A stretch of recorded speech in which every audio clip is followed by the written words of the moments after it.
Premium furniture untuk rumah yang premium. Nama saya Alia Arifin. Saya interior designer untuk rumah di Puchong. Rumah ni memang klien pilih konsep modern luxury. So, bila klien pilih modern luxury sesuai dengan lifestyle klien tu sendirilah.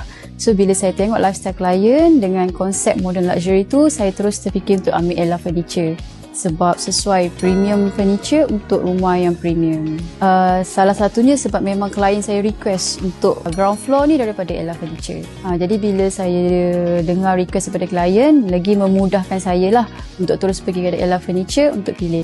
Dari segi pilihan yang ini, yang material ni saya tak jumpa lagi dekat luar yang ini. And then memang disebabkan Ella Furniture kan terkenal dengan makanan tumpah dia boleh lap. So memang itu one of the reason juga klien saya pilih Ella Furniture. Kesilapan yang selalu orang buat adalah colour.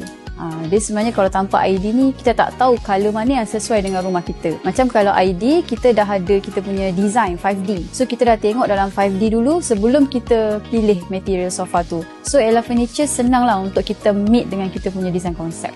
Ella Furniture, sofa gaya mewah.